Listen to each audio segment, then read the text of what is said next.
Hello class 10th।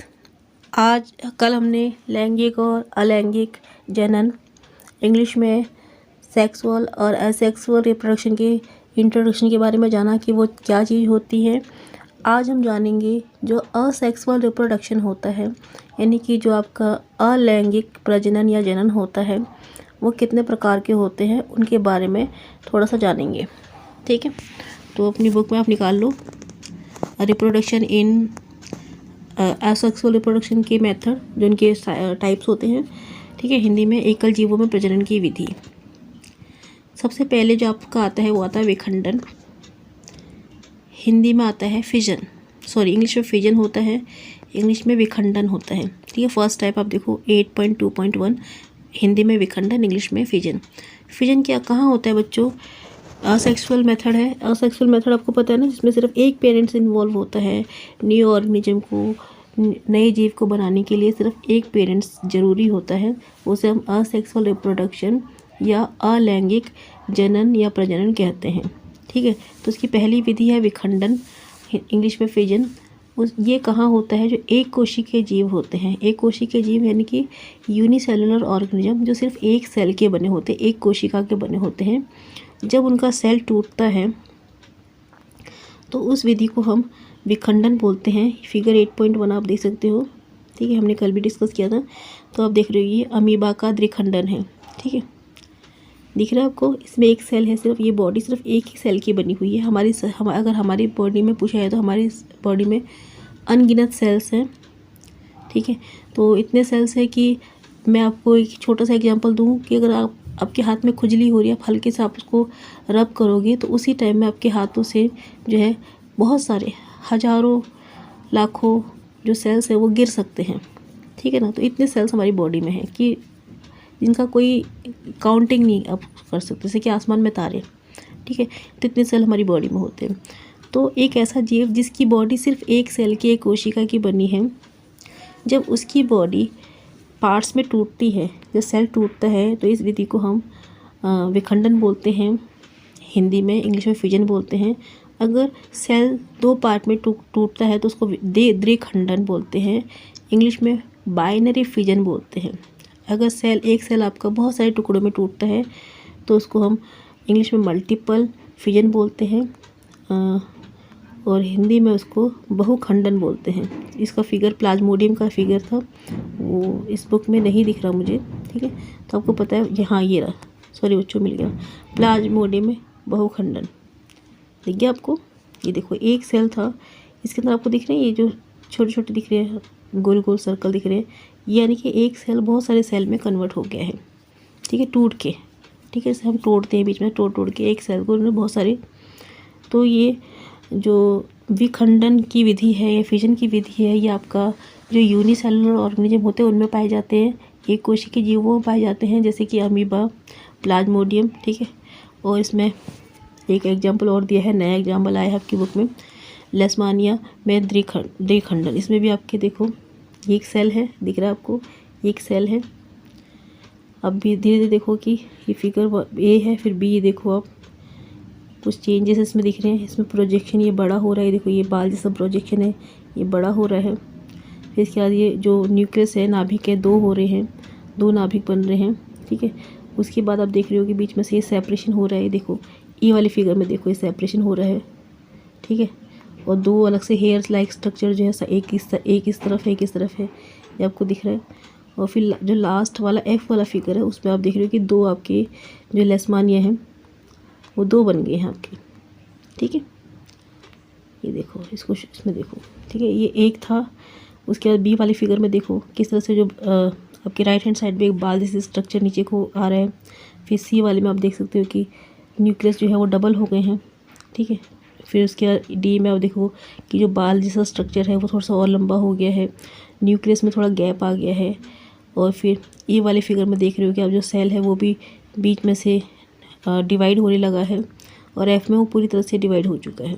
ठीक है, तो आप कह सकते हो कि फिजन और आपका जो विखंडन है वो आपका यूनिसेलुलर या एक कोशिकीय जीव में होता है। इसके लिए मैं आपको नोट्स भेजूँगी, तो आपने वो याद करने हैं, पढ़ने हैं। ठीक है, नेक्स्ट है हमारा बच्चों खंडन। इंग्लिश में फ्रेगमेंटेशन। इसमें भी क्या होता है कि जो जीव होता है, कोई भी जो ऑर्गेनिज्म होता है वो पार्ट्स में डिवाइड होता है। मान लो कि एक ऑर्गेनिज्म है, वो बीच में से टूट गया, ठीक है, बाय एक्सीडेंट, बाय किसी भी वजह से वो टूट गया बीच में से, तो 2 पीसेस में वो टूट गया, तो दोनों पीसेस 2 न्यू ऑर्गेनिज्म को बनाएंगे, ठीक है। तो हम लोग फ़र्क क्या है, फ़र्क क्या है फिजन में और फ्रेगमेंटेशन में, क्या फ़र्क है, ठीक है। या आप कह सकते हो कि विखंडन और खंडन में क्या फ़र्क है। विखंडन बच्चों यूनिसेलुलर ऑर्गेनिज्म यानी कि एक कोशिकीय जीवों में होता है, जबकि खंडन आपका जो मल्टी सेलुलर ऑर्गेनिज्म होते हैं, बहुकोशिकीय जीव होते हैं, उनमें होता है, ठीक है। लेकिन बॉडी कैसी होती है, body is not differentiated, body differentiated नहीं होती है। एग्जाम्पल के तौर पे घास, आप एक घास को ले लो, घास का एक पीस आप ले लो, ऊपर से लेके नीचे तक घास एक जैसी होती है, प्लेन। घास में ना कोई आँख होती है, ना नाक होता है, ना मुंह होता है, ना हाथ होता है, ना पैर होता है। ऊपर से लेके बहुकोशिकीय है ना, मल्टीपल सेल है उसमें, बहुत सारे सेल हैं उसमें, लेकिन कैसी है, पूरी बॉडी एक जैसी है, ऊपर से लेके नीचे तक पूरी बॉडी एक जैसी है। अगर उसके बीच में से उसे तोड़ दिया जाए तो वैसे तो जो नॉर्मल घास होती है, अगर बीच में से तोड़ दो तो वो 2 अलग घास नहीं बनती है, लेकिन ये एक एग्जाम्पल के तौर पे था जो मैं आपको समझाना चाहती थी, ठीक है। तो मल्टी सेलुलर जो खंडन है या फ्रेगमेंटेशन है, वो मल्टी सेलुलर ऑर्गेनिज्म में होता है, जिनकी बॉडी कैसी होती है, नॉन डिफ्रेंशिएटेड होती है, मतलब ऊपर से लेकर नीचे तक एक जैसी बॉडी होती है, ठीक है। और जब उनमें वो टूटते हैं तो 2 पीसेस में या ज़्यादा पीसेस में टूटते हैं, तो जितने ज़्यादा पीसेस बनेंगे उतने ज़्यादा वो ऑर्गेनिज्म बन जाएंगे। इसका भी फिगर देखते हैं, कोई फिगर इसमें दिया हुआ है, इसका फिगर इसमें नहीं दिया हुआ है, इसका फिगर आपकी सपोर्ट मटेरियल में होगा, वैसे मैं आपको भेज रही हूँ, इसका फिगर आप देख सकते हो, ठीक है ना। आप देखो कि ये 2 पीसेस में टूट रहा है और फिर ये आपका जो है 2 ऑर्गेनिज्म में कन्वर्ट हो गया है, ठीक है। नेक्स्ट है बच्चों आपका पुनर्जनन, और इंग्लिश में बोले तो रीजनरेशन। इसमें भी देखो आपको इसमें एक ऑर्गेनिज्म दिख रहा है फिगर 8.3 में, प्लेनेरिया में रीजनरेशन या पुनर्जनन दिख रहा है आपको। अच्छा, इसमें क्या फ़र्क है, जो प्लेनेरिया है वो आपका डिफ्रेंशिएटेड बॉडी वाला है, मल्टी सेलुलर तो है, साथ में डिफ्रेंशिएटेड बॉडी वाला है। आपको इसमें देखो ये ऊपर इसका हेड है, ये इसकी टेल है और ये इसके बीच का पार्ट है, ठीक है।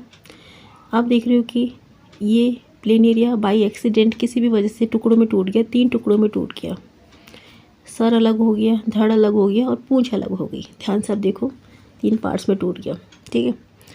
उसके बाद आप देख रहे हो जो सर वाला हिस्सा है, ये वाला हिस्सा, इसके नीचे की बॉडी धीरे धीरे बननी शुरू हो गई। एक दिन का काम नहीं है, इसमें काफ़ी टाइम लगता है, कुछ हफ्तों में कुछ महीनों में तैयार होता है, ठीक है।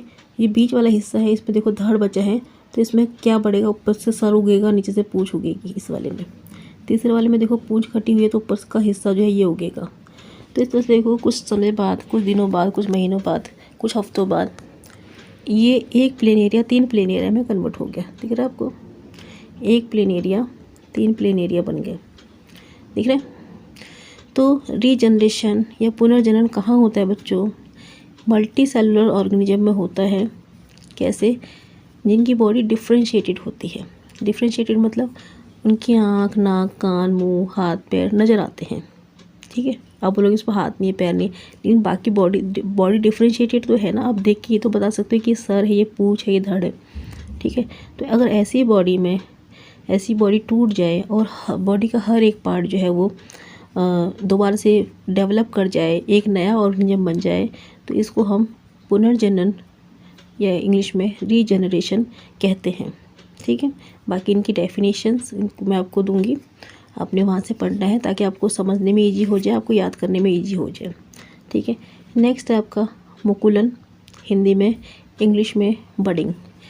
जैसे कि बर्ड और मुकुल से समझ आता है कि कली, कुछ जैसे हाइड्रा आप देख सकते हो, फिगर 8.4 है, हाइड्रा आप देखो, तो इसमें हाइड्रा में अब देख रहे हो कि एक पहले एक कली की जैसे एक बर्ड के से एक प्रोजेक्शन बाहर निकल रहा है, ये देखो मैं आपको दिखाती हूँ, ये देखो, ठीक है। उसके बाद फिर ये धीरे धीरे बढ़ रहा है और बिल्कुल एक छोटा सा और हाइड्रा बन गया है ये, ठीक है। जब ये पूरी तरह से बन जाएगा फिर ये कुछ टाइम बाद ये बॉडी से डीअटैच हो जाएगा, इससे अलग हो जाएगा और एक नया हाइड्रा बन जाएगा, ठीक है। एक तो एक हाइड्रा ये है, एक हाइड्रा ये है, 2 हाइड्रा बन गए, ठीक है। तो ऐसा रिप्रोडक्शन जहाँ पे जो ऑर्गेनिज्म है उसमें एक बर्ड की तरह कोई प्रोजेक्शन बाहर आता है, एक स्ट्रक्चर बनता है बर्ड की तरह, कली की तरह कोई बर्ड बनता है, मुकुल की तरह बनता है और फिर धीरे धीरे वो डेवलप करता है और जब वो पूरा ऑर्गेनिज्म बन जाता है तो बॉडी से डीअटैच हो जाता है, बॉडी से निकल जाता है और एक इंडिपेंडेंट लाइफ जीता है। तो ऐसे रिप्रोडक्शन को हम बर्डिंग बोलते हैं, इंग्लिश में, हिंदी में मुकुलन बोलते हैं, ठीक है। ठीक है बच्चों।